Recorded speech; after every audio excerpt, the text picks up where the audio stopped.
So without any further ado, let's present our guest live in the breakout room, Ayo Haynes. Welcome. Hi, thank you. Okay, great. Thank you for taking the time to be with us.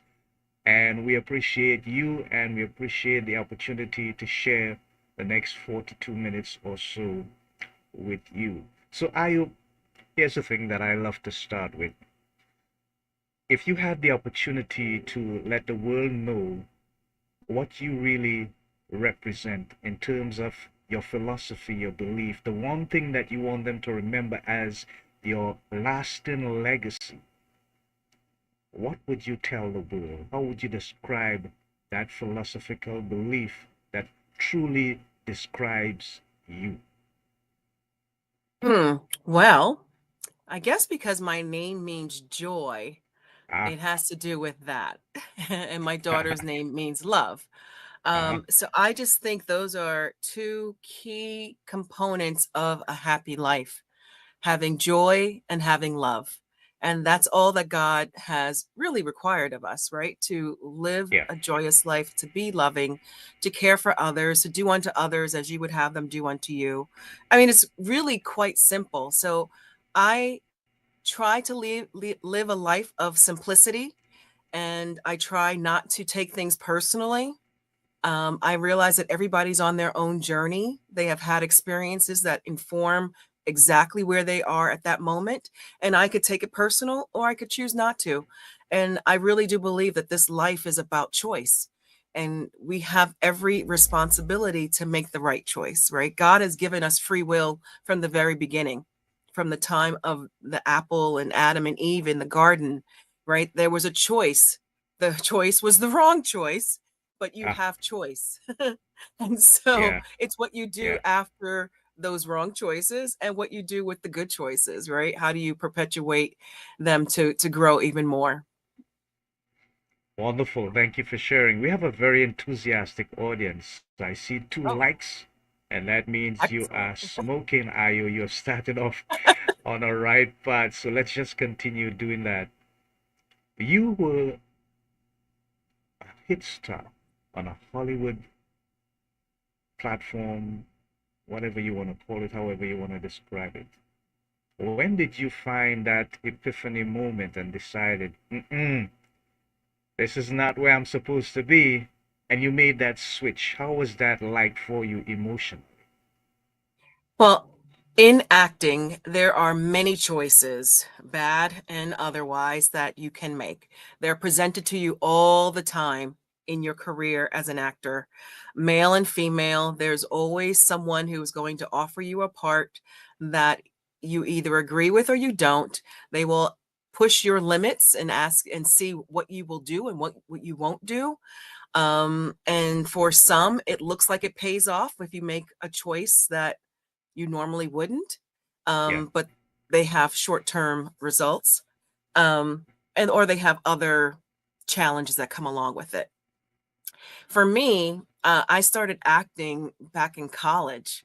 It was mm-hmm. kind of something I fell into. I went to a business school, but I always was curious about the business side of acting. And so I had to find someone at this business school that could hear me and that could um, open up a door for me because I looked like the odd person talking about acting at a business school. But I was able to find someone in the administration who understood what I was saying, and he opened up opportunities for me to do work at within opera and with art schools. And I danced around the fact that I really did want to become an actress. And so that's what I ended up doing. I fell into this Mm-hmm. part over the summer. A summer job opened up by chance, and it was with a Broadway theater house, and they produced Broadway shows. And I said I was an actress, and I kind of fudged my way into this acting role, and the doors just opened from there. And I fell so much in love with acting over that summer that I declared before going back to school. I told my mother, um, I'm not going back to school. I'm going to become an actress. Okay. And you can imagine Yeah. with what a black mama would say when her Mm-hmm. daughter is on a full ride at school with scholarship and everything. She was like, no, that's not happening. We'll make a Yeah. deal. You go back, and then after that, you can pursue your acting career.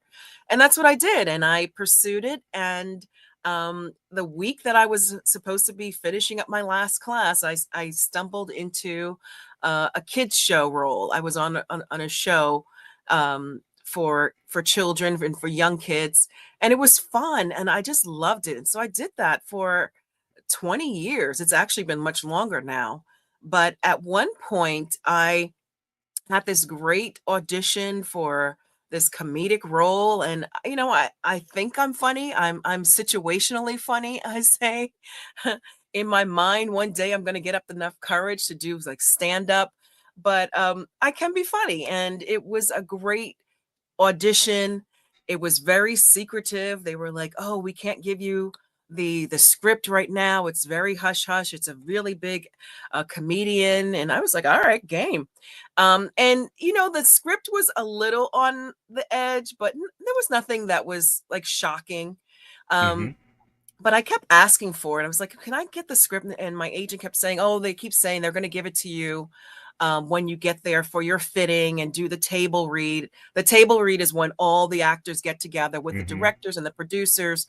You sit Yeah. around with the script in your hand, you read the parts, and the parts that people laugh at, they keep. The ones that they don't laugh at, they start, trying to get rid of. Yeah. And so before I got to that part, I was sitting in the waiting area, and they finally did give me my script. And as I read it, I said, "Oh, good Lord, I'm not going to be able to do this." I was Wow. like, that's they really try to do a fast one here. And Yeah. so the light comedy of the audition was replaced by this incredibly raunchy, sexualized curse Mm. words, everything that you could think, like pornographic. That I was like, I Yeah. Yeah. can't do this. And Right. it really made me in the first, well, not the first time in my career, because when you're an actress, they things will come up and you have to say yes or no, but on a level where it affected so many people, it affected my agent. I was already booked. I was already there. Um, I didn't know if I could have the courage enough to say I'm not going to do this. So I was incredibly uncomfortable. I called my agent. I said, "This is what's going on." He's like, "All right, let's just see where it works out." And they had also asked me to bring clothes to be for a fitting, right? Mm-hmm. And Yeah. when they were in, I think that's what tipped me off. They said, "Can you bring like a negligee?" And I was like, "A Wow. negligee?" Well, so I did the opposite. I brought pajamas, right? I brought Okay. like flannel pajamas. I was gonna like, okay, you're gonna play this game. I'm gonna play this game. So it was like a little tet, here and there Mm-hmm. until there was an impasse. So I absolutely felt like I could not walk away from the table read. But after the table read, I was like, I'm not getting on camera to say any of this. I'm not. Yeah. Yeah. My mother is a Presbyterian minister. I go to church. I'm like, I can't even imagine looking at the congregation Hmm. every Yeah. Yeah. Sunday and Wow. and having had said that stuff. So I I waited until we went to the table read finish. I went to the fitting. They didn't like the clothes that I brought. They were too, buttoned up, which I did on purpose. Mm-hmm. So they wanted to Yeah. suggest, this a teddy, a negligee, and I was like, okay, this is absolutely going where I don't want to go. And you didn't tell me this. You didn't give me the choice to say yes or no to this. You just pushed me into this situation. So by the way, this is like several hours now that I'm in this Wow. situation, feeling Yeah. incredibly put upon. And I called my agent, and he wasn't that far from where I was. And thankfully, he was incredibly supportive. And Mm-hmm. I got to witness somebody go to bat for me, to fight for Yeah. me. Yeah. And he called the producer, and he was like, "She's absolutely not saying that." And they were like, "Well, can she say this?" And he's like, "Absolutely not. She will not be saying that. She will not be coming back." And they tried to negotiate parts of it. in order to get me to come back. And I said, you know what? I'm done. I'm done. And Yeah. I'm so Yeah. glad I made that decision all these years later, because it's those little decisions that you make in key moments of your life that inform who you are. It's a Mm. foundational block for who I was, what I would put up with, what I would say no to, what I would say yes to. And it was years later, I can say that that same comedian has expressed that he felt that he had no voice on that show. And he felt that he um, lost himself in the process. And he wasn't able to Mm. say no like I was. I Yeah. mean, I Yeah. had the choice. I didn't have a contract for millions of dollars, but it certainly would have led to some incredible opportunities. But I relate all of this back to my journey as an adoption coach, because as I was going through the adoption process, the agencies felt like the producers on this show, right? They're like, well, Mm. Ah. I know you said you wanted a black child and that you would be okay with a mixed child, mixed white or mixed or Spanish, but would Mm-hmm. you how do you feel about taking a child who is not that? How about a child who's born substance abused?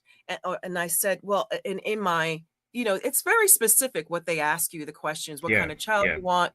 And as a single mother, I knew that I could not have enough resources to work independently as a real estate agent and an actor. Those are all independent contractor kind of roles, and take Mm-hmm. care of a sick Yeah. child or a child who needed really a lot of care. So I said no, but they were kept coming. Well, how about, well, well, he is mixed race, so even though he's born substance abuse, it won't be, it's like, no, no, no, no. This is Hmm. what I said I Yeah. wanted, and this is how we're going to proceed. Now, and that's not to diminish anyone who is either a single mother or a couple who have the resources and are equipped and graced by God to have that kind of child that they could mother or father and parent. But for me, I knew that was not the vision of motherhood that I wanted.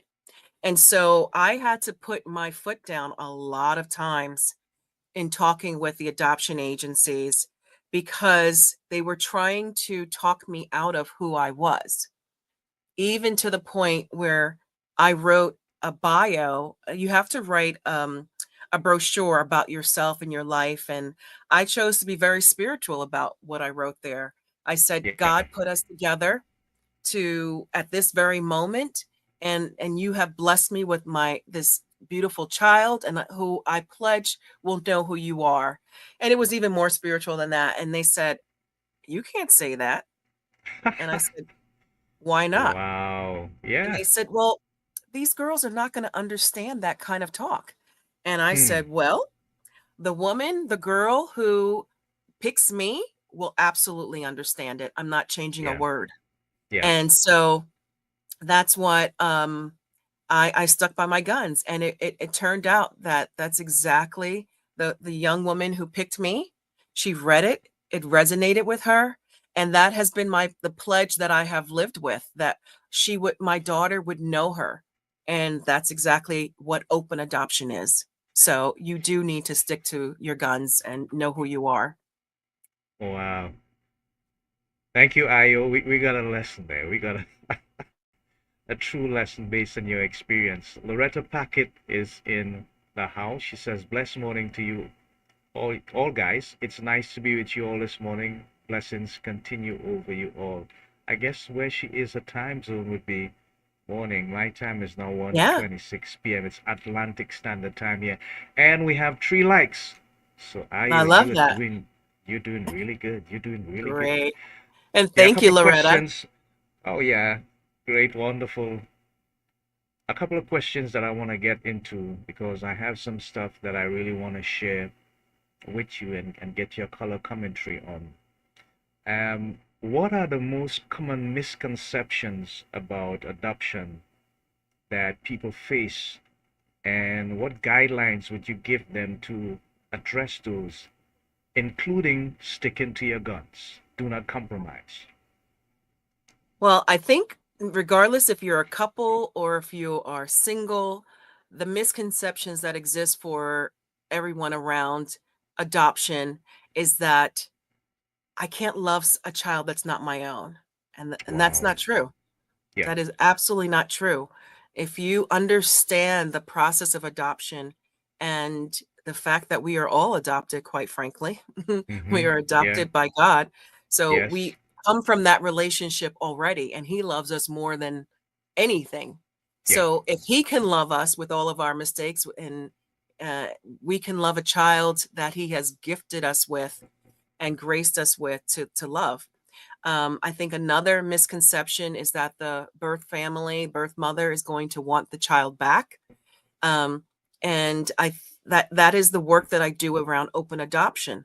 Because if you have a relationship where the birth family can get pictures, can get inclusion about what's going on in the child's life from time to time, can see the path and the growth, can experience what they are experiencing, then they feel more comfortable with their decision. They say they can understand that they have made the right decision for the betterment of their child. Also, once the adoption is finalized, when the parental rights from the birth parents are terminated, there's no going back. The birth parents' rights are terminated, and then those same rights are granted to the adoptive parent. Once that happens, legally, there's no way for the child to be reversed and taken back to the family.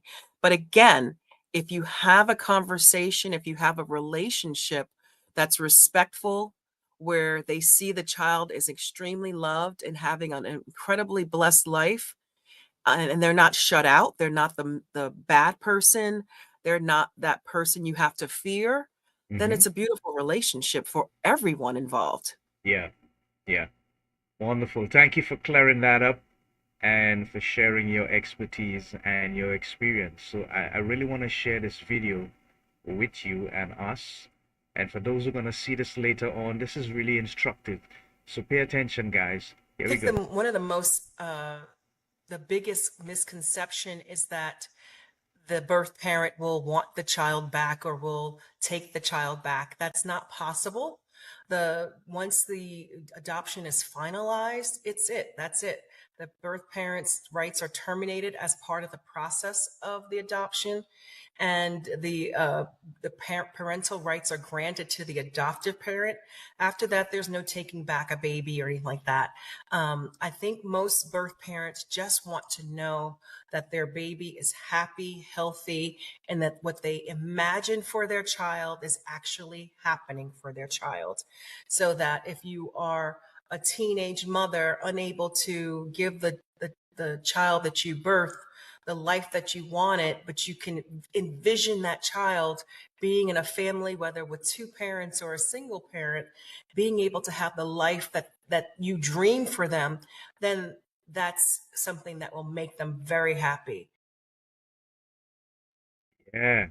Again, you just re-emphasize that point, and I know it's especially important so that I have another. Wow. Ayo is my neighbor's name. Is you Caribbean? Well, I Oh my actually am on my goodness. mother's side. My mother's side is from Bermuda and St. Kitts, but Ayo is actually a Nigerian name and it means joy. There you go. Thank you, Loretta. I hope that clears it up for you. Joy. So we have Joy in the house, and we have 4 likes now. So we are motoring on along. So Ayo, tell us, the people that you work with, what are some of the challenges that they come to you with and they express? We already talked about the legality. We already talked about sticking to your guns in terms of not compromising. We spoke a little bit about the conditions with regards to being able to connect with the parents of the child, me and the biological parents of the child, showing them information that the child is comfortable being loved and taken care of. What are other things that may come into the mix that they may consider as a challenge with regards to adoption? I think sometimes women, especially single women, and that's who I help. I mean, I help Yeah. couples as well, but my focus right now is on single women because it's near and dear to my heart. It's Mm-hmm. who I was when I started the process, and it has brought so much joy to my life. So I would say Mm. single women may think that they can't do it by themselves, especially if they're in their 40s and 50s. They feel like their life is established. However, there's that thing that they've always wanted, which is motherhood, and they don't know if it's too late for them. I will say it's not too late. I have a Yeah. friend client who is in her 50s and she just adopted a little baby herself and she's so happy. And so I say you're it's not too late. It's never too late to have your dreams come true, right? For me, it was what I called my life non-negotiable. It was something that I absolutely did not want to leave this earth without having experienced. And for me, it was motherhood. And so if that is something that is on your heart, that you feel God placed this gift of mothering and care on your heart and you want to do it, but because life circumstances of you finding the right mate didn't happen at the right time in order for you to still be fertile, then there's adoption. And there's so many children that are waiting to have a loving home. So I say, absolutely, you can do it. You can do it with support and help, coaching. I walk you through the process. I also help you not from the very beginning of starting your paperwork all the way through to bringing baby home and past that point. Because after you bring the baby home is where the open adoption portion really starts to take effect. Mm. Yeah. I love it. And I Thank you would so I would much. also say that a lot of Yeah. women may think, am I jumping the gun? Like, will I ever find a husband if I adopt a child by myself? And I believe that you will. I believe Mm-hmm. that I still will, that I'm going to find my mate, my husband. And I think, there are so many ways that we can take care of others, right? People can tell you, oh, just be satisfied being a great godmother, or just be satisfied being a great aunt to, this child and all of that. But if that's not enough for you, then you have every right to live the life that and the desires that God put on your heart. You're you are blessing another family, another child, and helping that child become, you never know who that child is going to become. Oh, yeah. Indeed. I Yeah. love your positive and engaging output on this entire topic and scenario around it. One of the things that I think may be a bit of a concern is what are the financial considerations that single mothers should expect to engage in or look out for in terms of the guidelines with the adoption process? Well, depending on the agency that you go with, or if you're doing a private adoption, you need to be putting aside at least $40,000 for Wow. all of the Yeah. different things. Yeah. And that's on Yeah. the cheap end. That's taking care of the agency fees. You have to do a home study. You have to hire a social worker to come into your home to study your home. You have to do a bunch of things. But it's still, I will tell you, Andy, it's probably going to be cheaper than going the fertility route, especially if you're in your 40s and 50s, because the rate of a successful fertility treatment drops significantly. And if you're in your 40s and 50s and your FSH levels are not where they need to be, that means that they're going to have to give you more hormones. The hormones are very expensive. So, in all, I believe that adoption is going to be a cheaper and less taxing way to go to become a mother than fertility. I always say, this is my tagline: fertility, if you go the fertility route to become a mother, it's an if you will become a mother. But if you go the adoption route to become a mother, it's a when. It's Mm. simply a when. Yeah. Yeah. Love that. Thank you, Ayo. Loretta seems to be all over you. She knows its meaning Ayo, Yeah. joy, and she knows our parents give us names and knowing the meaning. But she compliments you. She says, "Love how you're looking straight ahead in the camera and focusing." And for the 4 likes, I now have a love on the screen. Thank you, Ayo. You have lit up Thank you, this Loretta. episode. Thank you, Loretta. So, as we continue, what does the future look like for open adoption success for you, It and how you want to help people going forward? It's so exciting. I spent the weekend, well, I went to visit, like I was saying, a friend who was also a client, and I got to see her little baby that she brought home from the hospital that she's in the process of adopting. And it just warms my heart. I just go, yes, a woman who has always wanted a child, and for her, it's a second child. Her other child is grown, but she felt in her heart that God was calling her to adopt a little girl, and God arranged it. He made it happen. And so I always say, if you have a heart for a child, God will make it happen because there's enough Mm, out here that need it. yeah, yeah. And open adoption is such an incredible concept because it takes the fear out of adoption.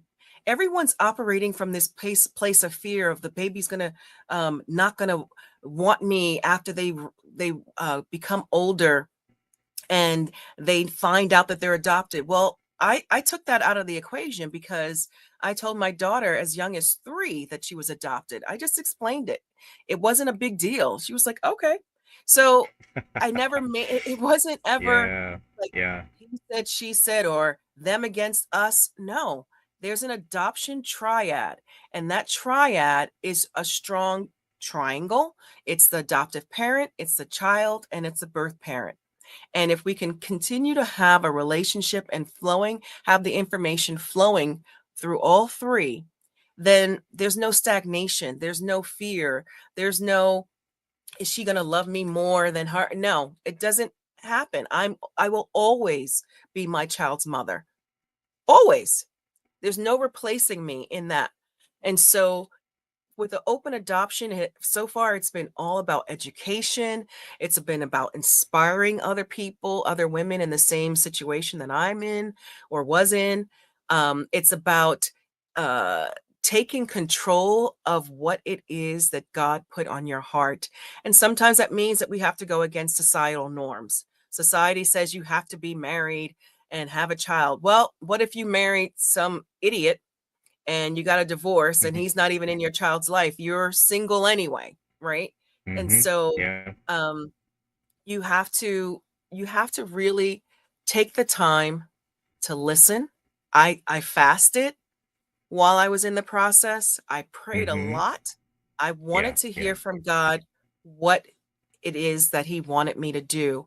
And I can look back over my entire journey from when they told me it was going to take a year and a half for me to be picked by a birth mother because I was Black and single. And it didn't take that long. So, again, you can't listen to what other people tell you. But I look back on that journey of how I became a mother and all the miracles that happened in that time period.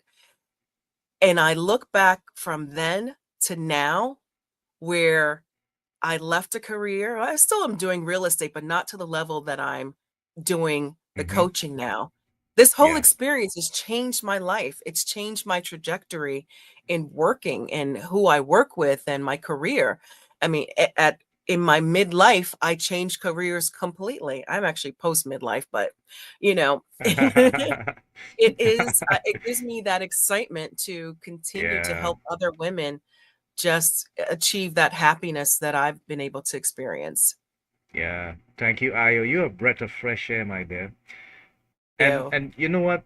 Here's the thing. I want you to dig a little deep now and tell the audience, if you can go back and recall any moment where it really stands out that you had this experience during the process of getting to know your newly adopted daughter, and it stands out in your mind because it was a defining moment when you and her really connected. Could you recall any moment like that? And emotionally, what did it feel like knowing that you had made this deep connection with her? And as you said, you will always be her mother. Right. There were so many miracles that kept happening and coincidences throughout the process, but the moment that stands out most in my mind is the hospital Mm, understanding that I was going to be adopting this little baby, yeah. provided me with my own room, a Mm-hmm. private room to bond with her. Yeah. So I was able to have this room and really put my baby on my chest, skin to skin, as if I birthed her, to look at her in the eyes, to spend Mm-hmm. hours with her, to spend the night if I wanted to. Yeah. Yeah. Um, that is exactly the moment that changed everything because I was able to just there were so many people protecting me, protecting the relationship, encouraging the relationship, encouraging bonding. And so that's my job now, right? To encourage the relationship, to encourage the creation of this mother-child bond that withstands time and that it's so healthy and continues just to grow and grow. And so I mirrored what my mother taught me and how we had a relationship. I wanted that same relationship that I had with my mother, with my daughter, and I have it. And it started in the delivery room, being asked to be in the delivery room by her birth mother, watching her be born, being given my own birthing or room to bond with her, having Mm-hmm. family and friends come to visit us in the hospital as if I had just birthed her. So it's these kind of relationship, these kinds of experiences that are leave an indelible mark on your psyche. Wow. I'm a bit taken aback by the fact that you had this amazing experience. You were able to actually see the birthing of the baby that you were going to adopt, and that child from that moment came into the world. You were going to be there for her as a mother, even though you did not physically give birth yourself. But what stands out to me is the fact that there's a generational succession here where you said you experienced the kind of love from your mother that you're now transferring to your daughter, and that's truly amazing. Andy, Like, going on that same point, yeah. my mother passed away 10 months to the day of my daughter's due date. And Oh. one of the moments that on that end sticks out to me is I was laying in bed with her. You know, when you if you've ever experienced someone who's passing, they don't talk much. They lay there, but she was there with me and I was looking in her eyes and I said, "Mom, you know how much I want a child. When Yeah. you go to heaven, just hold on to that baby for me until I'm ready." And she just looked at me and she just looked at me. She went, closed her eyes and went back to sleep. But Andy, 10 months to the date of her passing Wow. Wow. was my daughter's due date. Mm. And so I believe that there was a connection, there was a spiritual connection Mm-hmm. that that started 10 months before. Yeah. Wow. Ah, like I said, Loretta is all over you. Can you read that what she just said there? Yeah, she says, "I like that let the truth from the wait." Oh, I like another one she wrote. Is I love how you put God first in your situation. And Yes, yes, yes, yes, yes. girl, let me tell you, Wow. when you are in the adoption phase, um, or journey, you need faith. You need Yeah. God. You need to be praying because it's so up and down. It just there's so much self-doubt. You are thinking about all those negative things that people say and that's why I'm changing the narrative. I don't want Mm-hmm. you to be fearful about Yeah. adoption. I want adoption to be one of the first options that you think of, in addition to obviously having your own if you can, rather than going the fertility route. But there are so many kids that need homes and love, whether you're single or a couple. So adoption should be at the top of the list. Ah, I get you. I get you. So we're gonna let Ayo take a little five, maybe a minute or more as we share this information with you from another one of our co-workers, supporters, and colleagues. Her name is Phoebe Trotman. She is of Barbadian heritage, currently resides in Canada. She actually represented the Canadian national football team as an athlete. She's now an entrepreneur and giving back to her community and the people that helped her achieve success in her career. She has written Never Quit on a Bad Day. That's a book. There's two series, one that deals with athletic stories and the other one that deals with business stories. But she also appeared on another of our podcasts, and we asked her to do a short promo of it. We just want to share that with you while we get back with Ayo in a minute. So stand by for this. Hi, friends. Phoebe Trotman here. I wanted to just thank Andy, Charles, and the team for what they're doing with their broadcast. One of the things that stood out to me is that they truly care. They are there every single Tuesday at 6:30 p.m. Atlantic Standard Time, sharing what they have gone through, their experiences. They have guests who have gone through real challenges, and those guests are sharing what they've done to push through those challenges. And but one of the things the reason I want to encourage you to tune in is because it helps you realize you're not alone. There is a community of people who care. There are people out there who've gone through challenges and they're sharing what they did to push through. And so it's a show of hope. It's a show of encouragement. It's also a show where you can learn. You can learn a tip or two to help you along your journey. So I encourage you again, tune in every single Tuesday at 6:30 p.m. Atlantic Standard Time. They have a great lineup of guests. They themselves, they share their experiences, and I know it will help you through your journey. So I wanted to wish you continued success, good health, and many blessings in 2024 and beyond.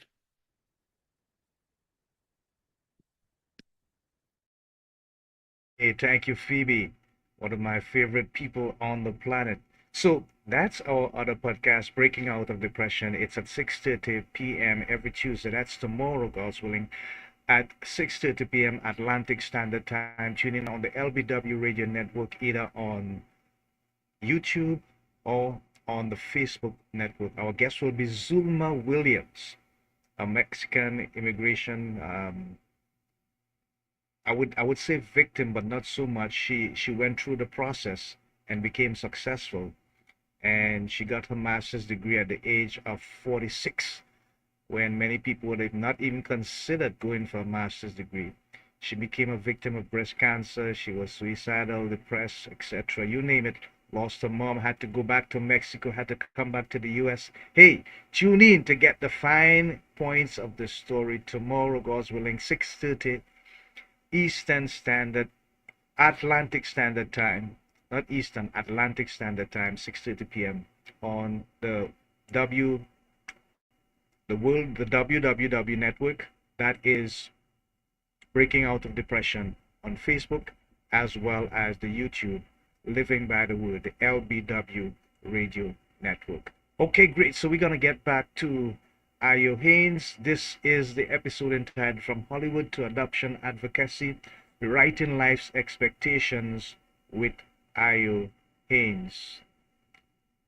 Are you doing any current mentoring now, Ayo, in terms of persons that you would have seen that has this special desire to maybe follow in your footsteps and do the same thing that you're doing, and you're taking them under your wings and gently showing them the way till the time when they would receive that level of competence that they can actually function on their own? Well, I love that idea. No, not yet, but I can't wait to have someone contact me. I think that would be amazing. But I am the Yeah, mentor of two players on the Fairfield University women's basketball team. They're called the yeah. Lady Stags, and I love these women that I've met. They are amazing. They're amazing players. So I'm mentoring them that way. I'm a certified mentor. But I can't wait for someone to reach out and say they want to do open adoption advocacy. That sounds great. Wow. Looking forward to that. So I just Yes. have one more video that I want to share here that I found on your profile, and I name it Decisive Thoughts. Sentences that will make you There we go. rethink your life. 1. Happiness is not the absence of problems, it's the ability to deal with them. 2. Feeling sad after making a decision doesn't mean it was the wrong decision.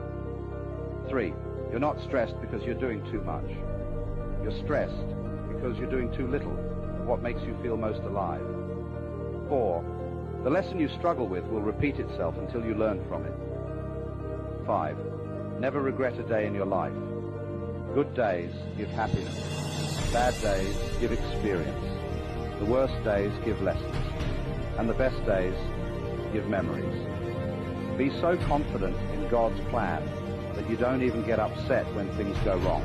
It's just life testing you.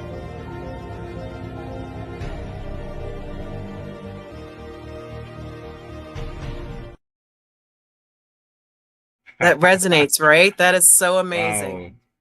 Of Yeah. course, it does. It's powerful. It's powerful. Yeah.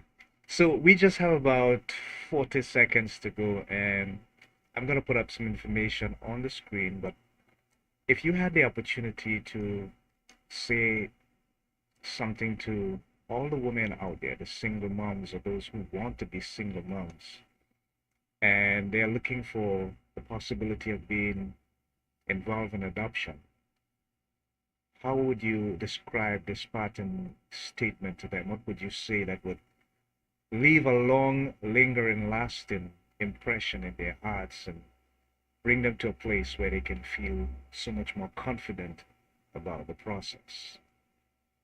I would say that even as a single mother, you're not alone.